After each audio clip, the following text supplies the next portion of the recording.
नमस्कार दोस्तों, आपका स्वागत है हमारे YouTube channel teaching exam overload पे। आज एनसीईआरटी साइंस क्लास 6 के चैप्टर 9 को कवर करेंगे, जो कि बहुत ही इंपॉर्टेंट सेशन है सीटेट पेपर 2 या बिहार शिक्षक भर्ती की तैयारी करने वाले छात्रों के लिए। क्योंकि सीटेट पेपर 2 में साइंस साइड स्टूडेंट के लिए एनसीईआरटी क्लास 6 to 8 साइंस और मैथ से ही प्रश्न पूछे जाते हैं। वहीं बिहार शिक्षक भर्ती की तैयारी करने वाले छात्रों के लिए भी महत्वपूर्ण सेशन होगा, क्योंकि बिहार शिक्षक भर्ती में भी एनसीईआरटी 6 to 10 साइंस से ही प्रश्न पूछे जाएंगे। तो चलिए आज के सेशन को स्टार्ट करने के पहले हमारे चैनल को लाइक और सब्सक्राइब करिए। और अगर आप इसका पीडीएफ प्राप्त करना चाहते हैं तो हमारे टेलीग्राम को ज्वाइन कर लिए, सबकी लिंक मैं डिस्क्रिप्शन में दे दूंगा। और इन सबकी प्लेलिस्ट भी मैंने बना के रखी हुई है। टॉपिक वाइज तैयारी कराई आ रही है सीटेट की। अगर आप टॉपिक वाइज तैयारी करना चाहते हैं तो सबकी प्लेलिस्ट डिस्क्रिप्शन में दे दूंगा, आप जाके वहाँ से देख सकते हैं। चलिए आज का सेशन स्टार्ट करते हैं। तो आज का लेसन 9 है सजीव उनका परिवेश। सजीव उनका परिवेश में जो मेन पॉइंट हैं सबको मैंने हाईलाइटेड किया है, वही हमें पढ़ना है। चलिए, तो समुद्र में जंतु तथा पौधे लवणीय जल खाने पानी में रहते हैं तथा श्वसन के लिए जल में विलेय वायु ऑक्सीजन का उपयोग करते हैं। मरुस्थल में जल बहुत कम मात्रा में उपलब्ध होता है। मरुस्थल दिन में बहुत गर्म और रात में ठंडा होता है। मरुस्थल में पाए जाने वाले पौधे जो होते हैं एवं जंतु भूमि पर रहते हैं एवं श्वसन के लिए आसपास की वायु का उपयोग करते हैं। तो समुद्र के जंतु तथा पौधे लवणीय जल खारे पानी में रहते हैं तथा श्वसन के लिए जल में विलेय वायु ऑक्सीजन का उपयोग करते हैं। मरुस्थल में जल कम मात्रा में उपलब्ध होता है। मरुस्थल दिन में बहुत गर्म और रात में ठंडा होता है। मरुस्थल में पाए जाने वाले पौधे जो होते हैं, जंतु होते हैं, भूमि पर रहते हैं एवं श्वसन के लिए आसपास की वायु का उपयोग करते हैं। जैसा कि फिगर में आपको दिखाया गया, ऊँट एवं उनका परिवेश जो है मरुस्थल में रहते हैं। चलिए अब हम आवास एवं अनुकूलन के बारे में चर्चा करते हैं। तो जिन विशिष्ट संरचनाओं अथवा स्वभाव की उपस्थिति किसी पौधे अथवा जंतु को उसके परिवेश में रहने के योग्य बनाती है, उसे हम अनुकूलन कहते हैं। तो जिस विशिष्ट संरचनाओं तथा स्वभाव की उपस्थिति किसी पौधे अथवा जंतु को उसके परिवेश में रहने के लिए योग्य बनाती है, उसे हम अनुकूलन कहते हैं। विभिन्न जंतु भिन्न परिवेश के प्रति अलग अलग रूप में अनुकूलित हो सकते हैं। किसी सजीव का वह परिवेश जिसमें वह रहता है किसी सजीव का वह परिवेश जिसमें वह रहता है उसका आवास कहलाता है। अपने भोजन, वायु, शरण स्थल एवं अन्य आवश्यकताओं के लिए जीव अपने आसपास पर निर्भर रहता है। आवास का अर्थ है वास स्थान। तो आवास का जो अर्थ होता है उसका होता है वास स्थान, एक घर। विभिन्न प्रकार के पौधे एवं जंतु एक ही आवास में संयुक्त रूप से रह सकते हैं। वहीं स्थल जमीन पर पाए जाने वाले पौधों एवं जंतुओं के आवास को हम स्थलीय आवास कहते हैं। तो स्थल जमीन पर पाए जाने वाले पौधों या जंतुओं के आवास को हम स्थलीय आवास कहते हैं। वहीं वन, घास के मैदान, मरुस्थल, तटीय और पर्वतीय क्षेत्रों स्थलीय आवास के कुछ उदाहरण हैं। वहीं जलाशय, दलदल, झील, नदियाँ एवं समुद्र जहाँ पौधे और जंतु जल में रहते हैं उसे हम जलीय आवास कहते हैं। तो जलीय आवास किसे कहते हैं? जो जल में रहते हैं। विश्व में विभिन्न भागों में पाए जाने वाले वनों, घासों के मैदानों, मरुस्थलों, तटीय और पर्वतीय क्षेत्रों में भी बहुत विषमताएं होती हैं। यह सभी जलीय आवासों के लिए भी सत्य है। किसी आवास में पाए जाने वाले सभी जीव जैसे कि पौधे एवं जंतु उसके जैव घटक होते हैं। वहीं चट्टान, मिट्टी, वायु और जल जैसी अनेक निर्जीव वस्तुएं जो होती हैं वह आवास के अजैव घटक होते हैं। सूर्य का प्रकाश एवं ऊष्मा भी परिवेश के अजैव घटक होते हैं। चलिए आगे बढ़ते हैं। तो अपने परिवेश में होने वाले परिवर्तनों के साथ सामंजस्य स्थापित करने के लिए कुछ जीवों में थोड़े समय के लिए परिवर्तन हो सकते हैं। उदाहरण के लिए यदि हम मैदानी क्षेत्रों में रहते हैं और अचानक ही ऊंचे पर्वतीय क्षेत्र में चले जाएं तो हमें कुछ दिनों तक श्वास लेने एवं शारीरिक व्यायाम की असुविधा हो सकती है। वहीं पहाड़ पर हमें तीव्र गति से श्वास लेना पड़ता है। कुछ दिनों बाद हमारा शरीर पर्वतीय क्षेत्रों के वातावरण के प्रति अपने आप को ढाल लेता है तथा हमें श्वास लेने में कोई परेशानी नहीं होती। अल्पविधि में किसी एक जीव के शरीर में होने वाले छोटे छोटे परिवर्तन को हम परिनुकूलन कहलाता है। यह परिवर्तन हजारों वर्षों में हुए अनुकूलन से भिन्न होता है। चलिए आगे बढ़ते हैं। अब विभिन्न आवासों की यात्रा के बारे में पढ़ेंगे हम। तो मरुस्थल में रहने वाले चूहे सांप ऊंट की भांति लंबे पैर नहीं होते हैं। दिन में तेज गर्मी में बचने के लिए वह भूमि के अंदर गहरे बिलों में रहते हैं, जो कि चित्र 9.4 में दिखाया गया है। रात्रि के समय जब तापमान में कमी आती है तो वह जंतु बाहर निकलते हैं। तो मरुस्थल में रहने वाले जो चूहे और सांप के ऊंट की भांति लंबे पैर नहीं होते। दिन की तेज गर्मी में बचने के लिए वह भूमि के अंदर गहरे बिल में चले जाते हैं। वही रात्रि के समय जब तापमान में कमी आती है तो वे जंतु बाहर निकलते हैं, जो कि फिगर में दिखाया गया है। आप फिगर में देख सकते हैं, गहरे बिल में चले गए हैं। वहीं जब रात होगी तो बिल से बाहर चले आएंगे। चलिए आगे बढ़ते हैं। मरुस्थल में उगने वाले कुछ सामान्य पौधे, जो कि चित्र 9.5 में दर्शाया गया है। पौधे मरुस्थल के प्रति किस प्रकार अनुकूलित होते हैं, जैसा कि फिगर में देख रहे हैं मरुस्थल में उगने वाले पौधे। चलिए हम पर्वतीय क्षेत्र के बारे में चर्चा करते हैं।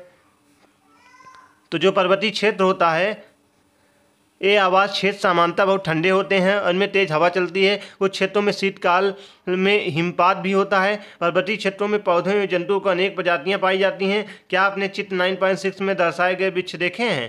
तो ये आवास जो होते हैं क्षेत्र सामान्यतः बहुत ठंडे होते हैं और इनमें तेज हवा चलती है। कुछ क्षेत्रों में शीतकालीन हिमपात होता है। पर्वतीय क्षेत्रों में पौधों एवं जंतुओं की अनेक प्रजातियाँ पाई जाती हैं। क्या आपने चित्र 9.6 में दर्शाए गए वृक्ष देखे हैं? तो आइए देखते हैं। तो आप लोग पर्वतीय आवास के कुछ वृक्ष देख सकते हैं।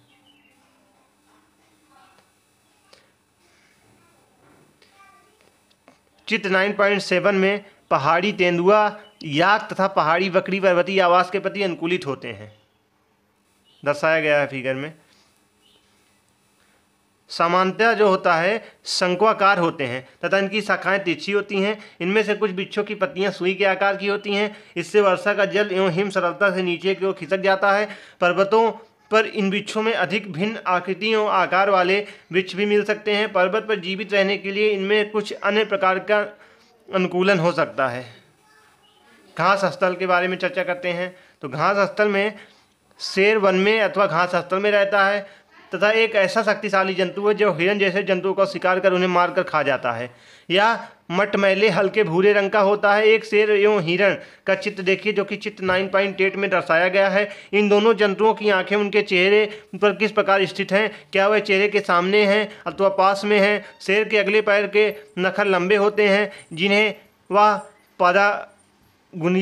पदांगुलियों के अंदर खींचकर छिपा सकता है। क्या शेर की वह संरचनाएं उनके जीवन व्यापन में सहायता करती हैं? उसका मटमैला हल्का भूरा रंग शिकार के दौरान उसे घास के सूखे मैदानों में छिपाए रखता है। अब हम समुद्र के बारे में चर्चा करते हैं। तो समुद्र जो होता है, समुद्र में रहने वाले मछली के अनुकूलन के विषय में हम चर्चा कर चुके हैं। दूसरे बहुत में समुद्री जंतुओं का शरीर भी धारा रेखी होता है, जिससे वह जल में सुगमता से चल सकते हैं। स्क्विड एवं ऑक्टोपस जैसे कुछ समुद्री जंतुओं का शरीर आमतौर पर धारा रेखी नहीं होता। वह समुद्र में गहराइयों में तलहटी में रहते हैं तथा अपने ओर आने वाले शिकार को पकड़ते हैं। जब वे जल में चलते हैं तो अपने शरीर को धारा रेखी बना लेते हैं। जल में सांस लेने के लिए इसमें गिल क्लोम होते हैं। वहीं डॉल्फिन एवं व्हेल जो होती है, डॉल्फिन व्हेल जैसे कुछ जंतुओं में गिल नहीं होते। ये सिर पर स्थित नासा द्वार अथवा वार छिद्रों द्वारा श्वास लेते हैं। ये जल में लंबे समय तक बिना श्वास के लिए रह सकते हैं। कुछ जलीय पौधे जल सतह पर पलवन करते हैं। आंशिक रूप से जलमग्न पौधे जिनकी जड़ें मिट्टी में स्थिर होती हैं। कुछ पौधे पूर्णतः जलमग्न होते हैं। तो कुछ जलीय पौधे जो होते हैं वह जल सतह पर पलवन करते हैं। आंशिक रूप से जलमग्न पौधे जिनकी जड़ें मिट्टी में स्थिर होती हैं। कुछ पौधे पूर्णतः जलमग्न होते हैं। चलिए आगे बढ़ते हैं। श्वास लेना श्वसन क्रिया का एक हिस्सा होता है। तो श्वास लेना जो वह एक श्वसन क्रिया का हिस्सा होता है। श्वसन में अंदर ली गई वायु का ऑक्सीजन की कुछ मात्रा का उपयोग होता है। इस क्रिया में बनी कार्बन डाइऑक्साइड को हम श्वास द्वारा बाहर निष्कासित कर देते हैं।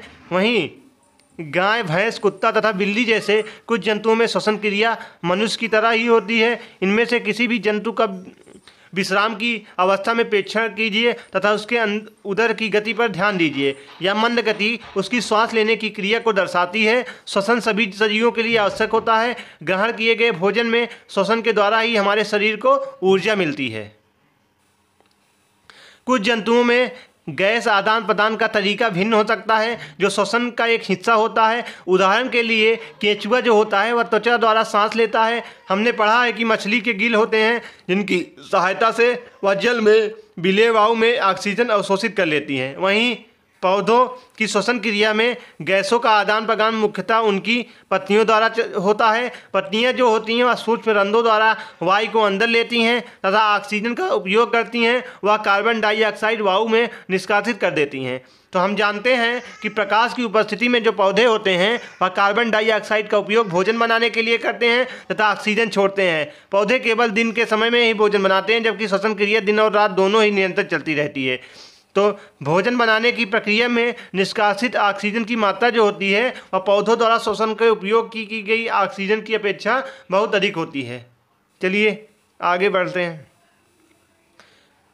वह तेज प्रकाश की अभ्यस्तता नहीं हो सकती। आपका प्रिय व्यंजन तेज प्रकाश एवं कांटा उपरोक्त स्थितियों में आपके वातावरण में होने वाले परिवर्तनों के कुछ उदाहरण हैं। हम इन सभी प्रकार के परिवर्तनों के प्रति अनुक्रिया करते हैं। वातावरण में होने वाले इन परिवर्तनों को उद्दीपन कहते हैं।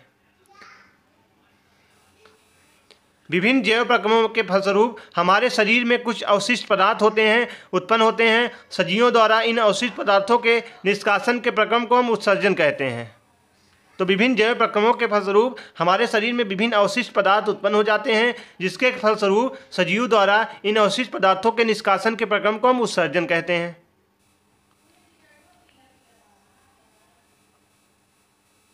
चलिए, संभवतः हमारे प्रश्न आखिरी जीवन है क्या का उत्तर देना इतना सरल नहीं हो सकता, परंतु अपने चारों ओर पाए जाने वाले जीवों की विविधता को देखकर अचानक ही मुंह से निकल जाता है कि जीवन सुंदर है, जीवन जो है वह सुंदर है। तो यहाँ से जो प्रमुख शब्द निकलते हैं, जहाँ से सीटेट में प्रश्न बन सकता है, अनुकूलन क्या है, जलीय आवास किसे कहते हैं, जैव घटक किसे कहते हैं, उत्सर्जन, वृद्धि, आवास, सजीव, प्रजनन, श्वसन, उद्दीपन, इन सब के बारे में हमने चर्चा की इस क्लास में। अब इस लेसन के सारांश के बारे में कुछ महत्वपूर्ण जहाँ से प्रश्न बन सकते हैं उसको हम देखते हैं। किसी स्थान का जो परिवेश होता है जिसमें पौधे, जंतु एवं जीव रहते हैं उसका आवास कहलाता है। तो पहला प्रश्न यह बन सकता है कि आवास क्या है। तो जिन स्थान का परिवेश जिसमें जंतु एवं अन्य जीव रहते हैं उनका आवास कहलाता है। वहीं विभिन्न प्रकार के पौधे एवं जंतु एक ही आवास में एक साथ रह सकते हैं। पौधे और जीवों के विशिष्ट लक्षण एवं स्वभाव जो उन्हें एक आवास विशेष में रहने के अनुकूल बनाते हैं अनुकूलन कहलाता है। आवास जो होते हैं अनेक प्रकार के होते हैं, परंतु सामान्यतः इन्हें स्थलीय जमीन पर एवं जलीय आवास जल में वर्गीकृत किया जाता है। विभिन्न आवास में सजीवों की विविध प्रजातियाँ पाई जाती हैं। वहीं पौधे, जंतु एवं सूक्ष्म जीव संयुक्त रूप से जैव घटक बनाते हैं। वहीं जो चट्टानें होती हैं, चट्टानें मिट्टी, वायु, जल, प्रकाश एवं ताप हमारे परिवेश के कुछ अजैव घटक होते हैं। सजीव वस्तुओं के कुछ सामान्य लक्षण हैं। इन्हें भोजन की आवश्यकता होती है। वह श्वसन, उत्सर्जन, पर्यावरण के प्रति अनुक्रिया, प्रजनन, वृद्धि एवं गति करते हैं। तो आज का सेशन यहीं पे समाप्त होता है। आज के सेशन के अंतर्गत हमने एनसीईआरटी क्लास 6 साइंस के 9वें चैप्टर को कवर किया, जो कि बहुत ही इंपॉर्टेंट सेशन था। सजीव एवं उनका परिवेश के बारे में हमने पढ़ा, जिसमें आवास, प्रजनन क्या है, हर जगह के आवास कैसे होते हैं, पहाड़ी इलाकों में कैसे होते हैं, मसलन उस सब पे हमने चर्चा की। मैं आशा करता हूँ यह सेशन आप लोगों को बहुत ही आसानी से समझ में आया होगा। अगर आप सीटेट की प्रॉपर तरीके से टॉपिक वाइज तैयारी करना चाहते हैं तो सबकी प्लेलिस्ट बना दी गई है। तो इन सब की आप प्लेलिस्ट देखना चाहते हैं, सबकी लिंक मैं डिस्क्रिप्शन में दे दूँगा, आप लोग जाके देख सकते हैं। तो आज के सेशन को यहीं पे समाप्त करते हैं। कल फिर मिलते हैं किसी नए सेशन के साथ। तब तक हमारे चैनल को लाइक करिए, सब्सक्राइब करिए, ज़्यादा से ज़्यादा शेयर करिए। धन्यवाद।